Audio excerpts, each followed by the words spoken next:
My opinion has changed now, I think. I think I'm so grateful for the ukulele. I will fight for the ukulele.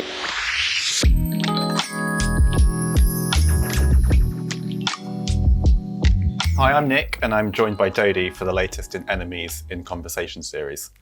So yeah, you're about to release debut album. Yes. Build a problem. Mm-hmm. We tend to think of problems as like something to be solved, broken down. So where does the idea of like building a problem come from?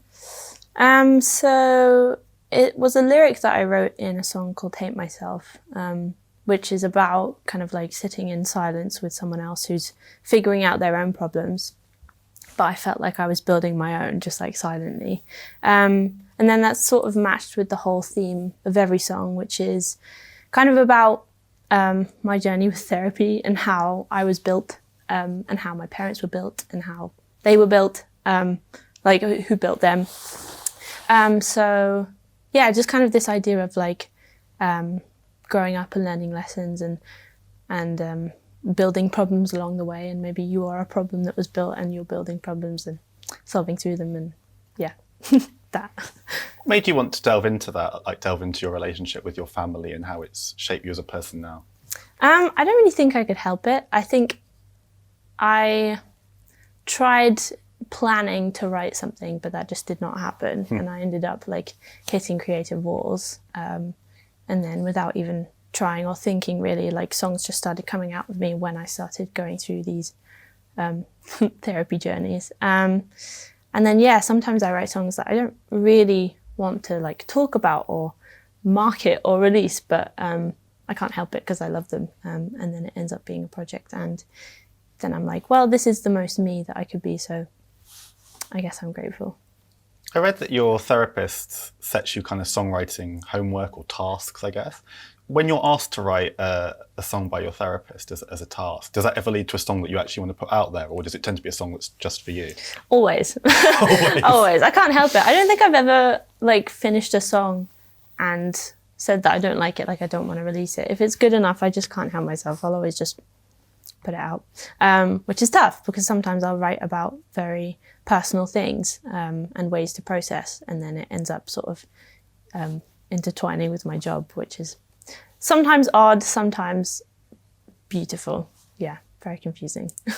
I also read that your friends asked you if you were sure that you wanted to release 4 Tequilas Down, which is a song from the album. Why were they unsure about you releasing it, and what made you think, do you know what, I'm going to do it, I'm going to put it out there? Well, it's very raw, it's very personal. It's also, it doesn't match up to an image that maybe people have of me, of like Dodie. I'm still not really sure, to be honest, but it's too late now.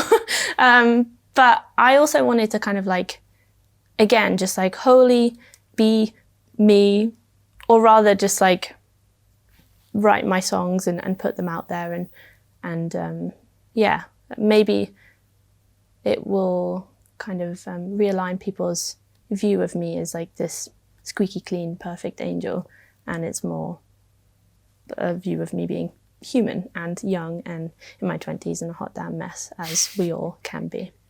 Why do you think people have this image of you as being like squeaky clean? I don't know.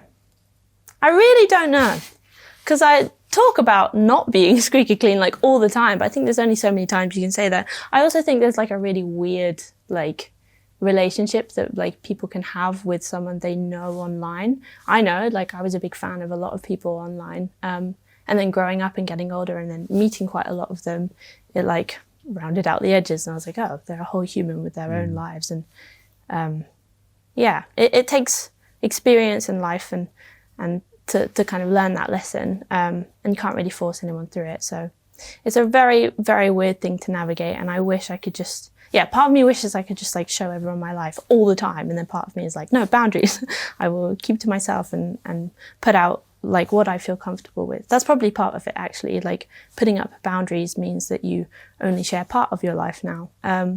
But is that withholding and lying, or is that just being respectful of yourself? I do not know. It's such a weird battle. Has your relationship with social media kind of changed over time? Yes, definitely. As I've gotten older. I think when I was younger, I was so excited and I didn't know too much. So I just sort of like opened my mouth and my mind and spilled out everything. And I think going through a lot of mental health problems while I was being very, very open, like resulted in this really weird, like clash of everything, like hitting each other, of like my depression talking to my audience of young people, and then obviously like people fighting back on that, and then it just being this big mess.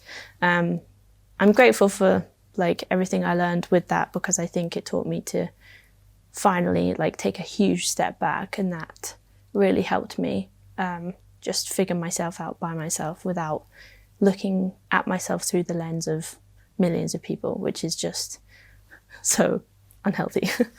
Yeah, another artist said to me, I think they'd been reading up on like anthropology, that human beings are meant to kind of interact with like a village group of people. Like a few hundred people are meant to be who has a gaze on us. Whereas if you're someone like you who's got a huge number of followers, you could have like millions of people looking at you, and that's not the way we're meant to kind of present ourselves to the world. So it's a massive thing to deal with, knowing that many people are seeing, judging, having an opinion. Yeah, I think it's it's hard enough like dealing with your own voices and insecurities and truths. Like I certainly live with like at least I don't even know, I was gonna say 4, but probably like infinite like truths of like who I am and what I've done, and like there is no one right, I don't know what I'm doing, and so it takes so much time to work on yourself and to like figure out what you're doing and what feels right for you, and forgiving yourself, etc. But when you have the addition of like just other people in your life, like your friends and your family, that's already hard enough to like battle against and like balance up everyone else's, and then take into account like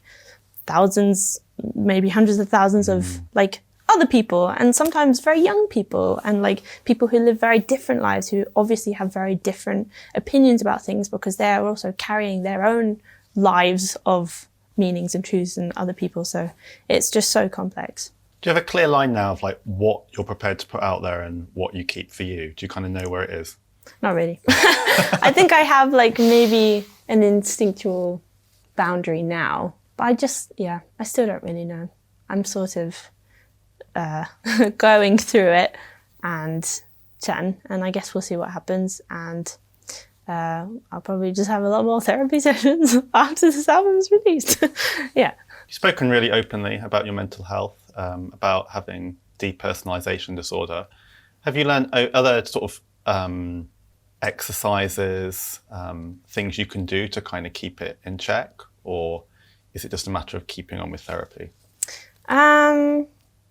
I still don't really know. It's still a tough battle. I think it's strange when people ask me a lot of the time, like, oh, has that gone away? Have you gotten better? Like, how are you feeling? You seem a lot better. And it's mostly just because I'm not talking about it all the time. I think I used to share like constantly.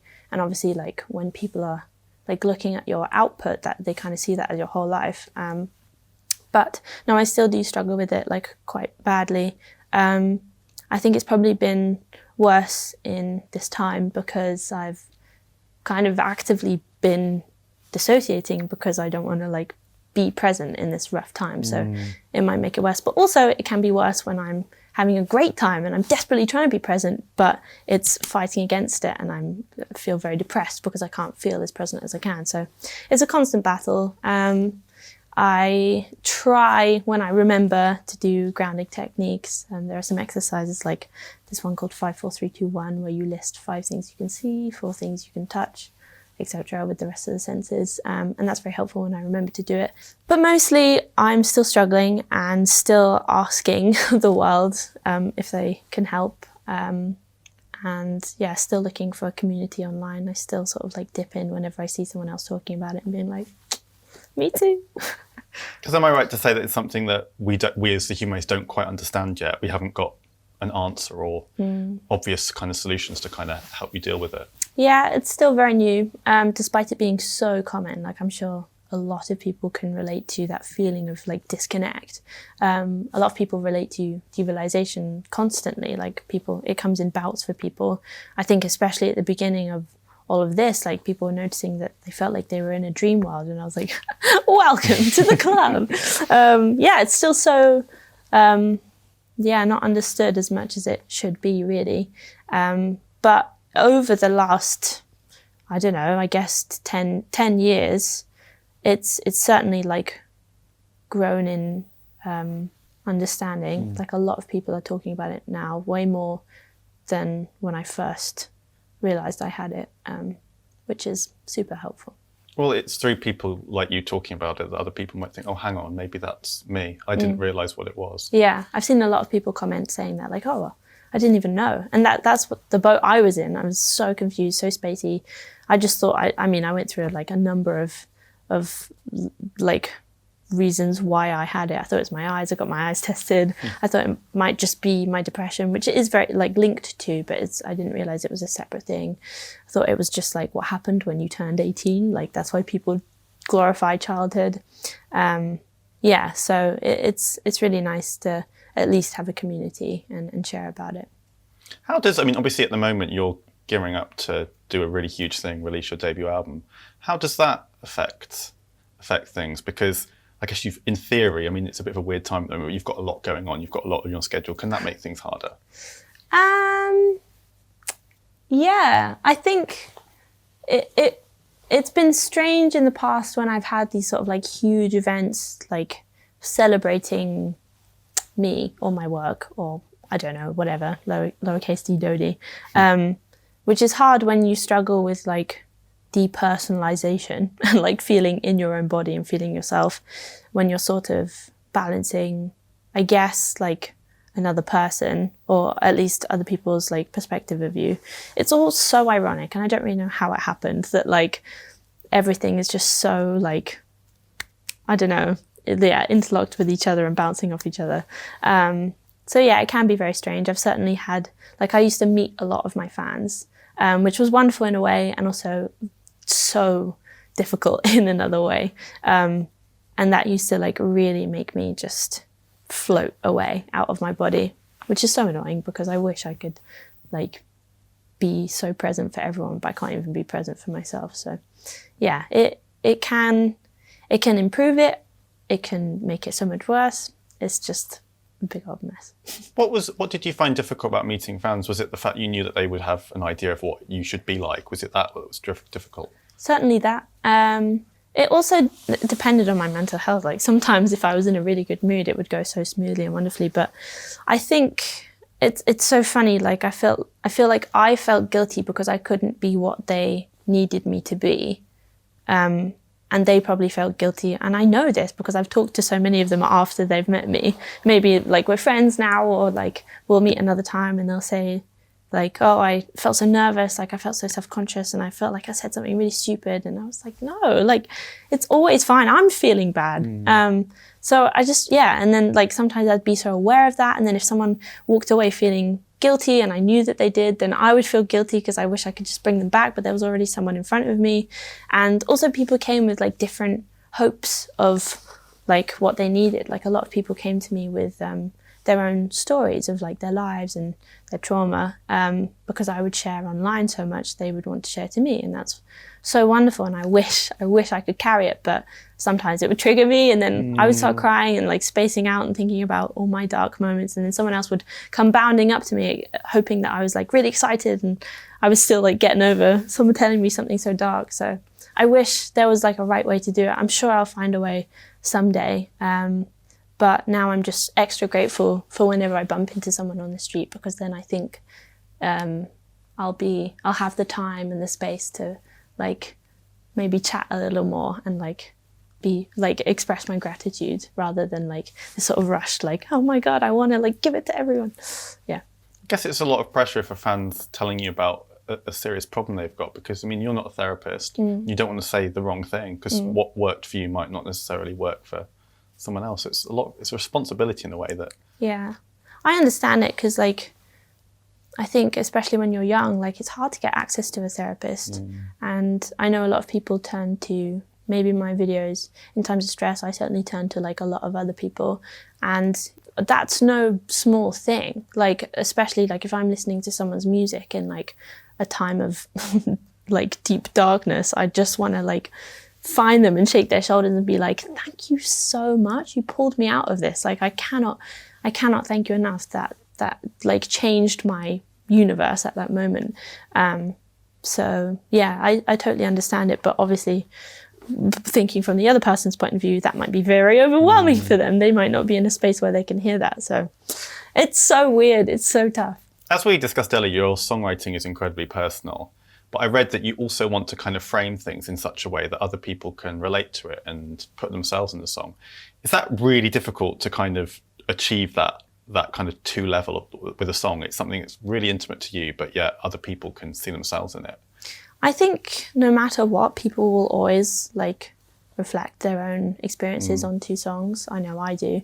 And I try to write in a sort of floaty way, which is very helpful because now I get to share like I used to. Like I still get that like fulfillment of like sharing my inner soul, except now it's in like a way more safe place, I think, because there are those like boundaries of like floaty vagueness of lyrics, which is helpful for me, but also helpful in that because then people can sort of bring their own life to it.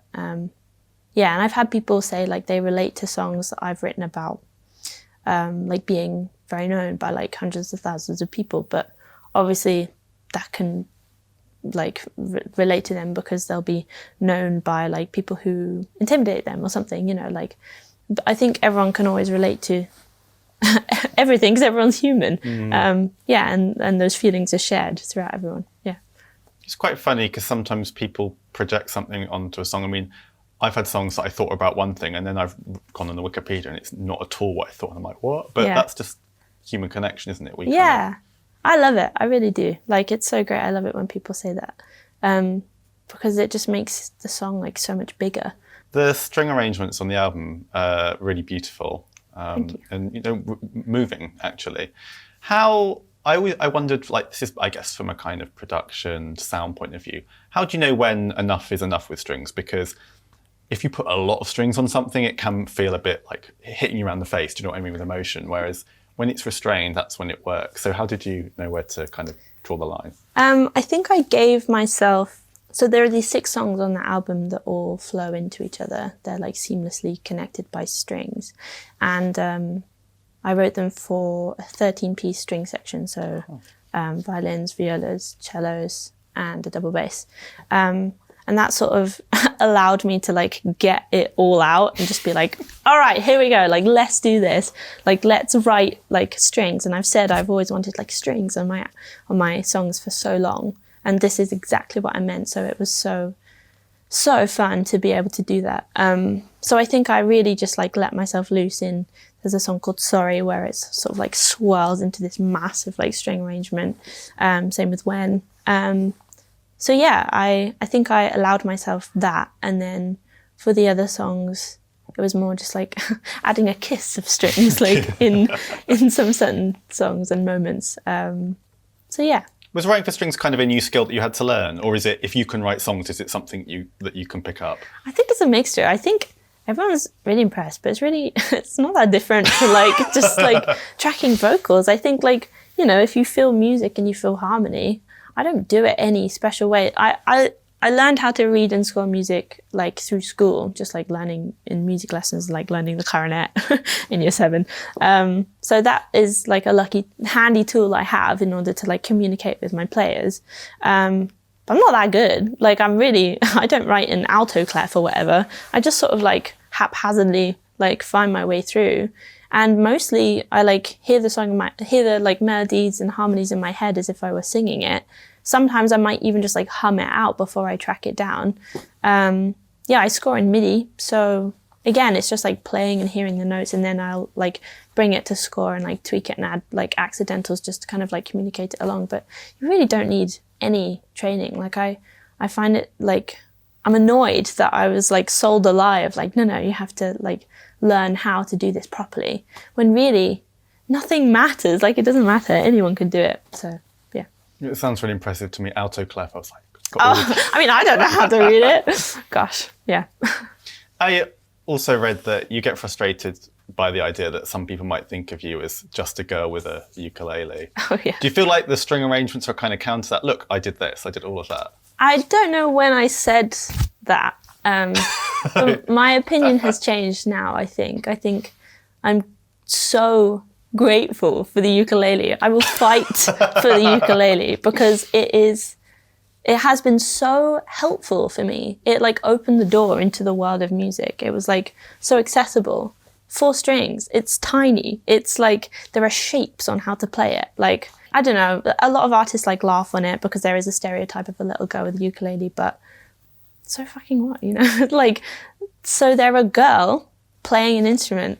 It doesn't make them any less of a musician. Yeah, I think ukuleles are great. And I still use mine. I still have like 10 hanging up on my wall. Sometimes I like take the strings apart and detune them and like play weird chords.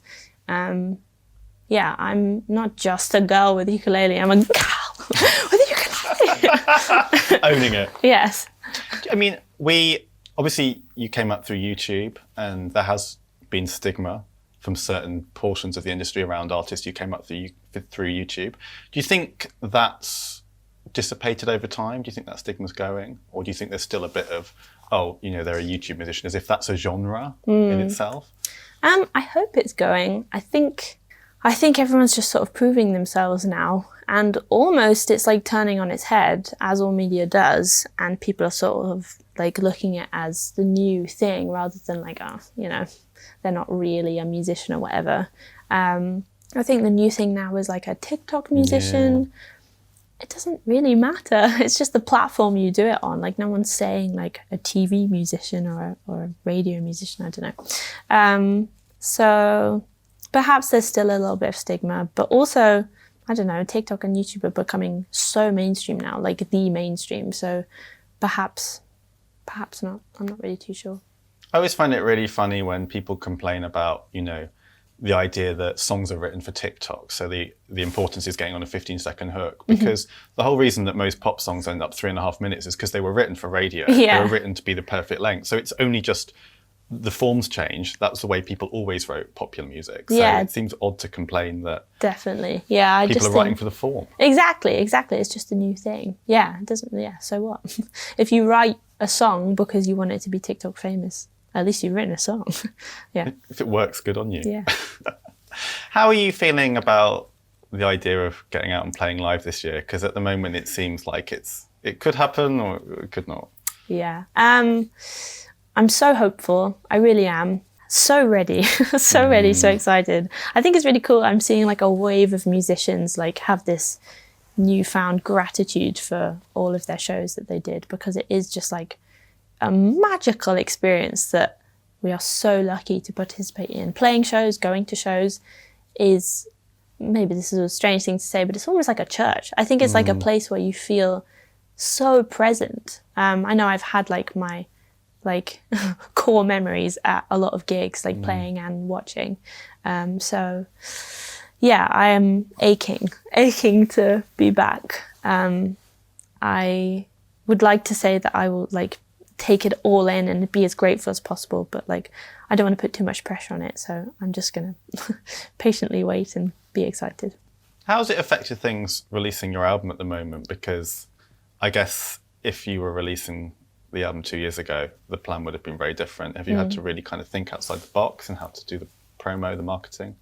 If anything, it's certainly helpful to have a bit more time, because now I have like months to sit on and work on a show, whereas I know like I'd probably like, yeah, try really hard. And I think like on tour, the first show and the last show are like so different because of all the things you've learned, and like I'll play notes slightly differently, or you know, moments where like jokes, I'll repeat the same jokes and it'll be like way more polished and like more of a rehearsed show.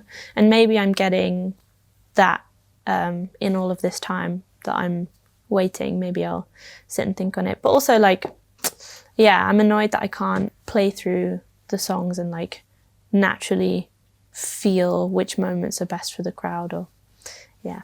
The day the album comes out, will you be nervous? Yes. I just did a body scan. Yes. Yes. But so excited and so ready. I don't know what I'm going to do. I think I'll just sit in my room. I don't know.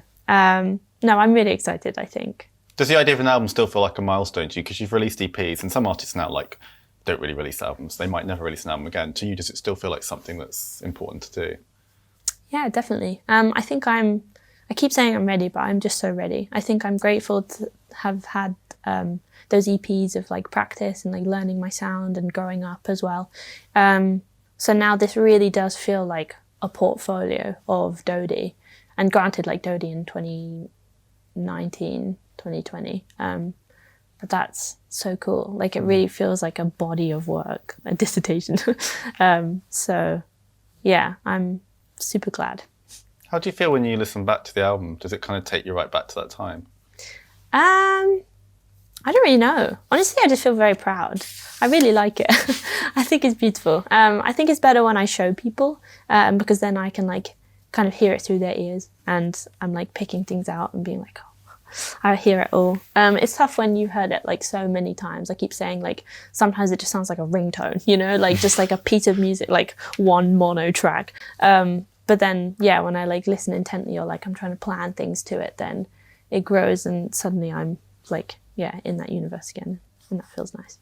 How hard was it to put the track listing together? Because I guess you could always be fiddling with it.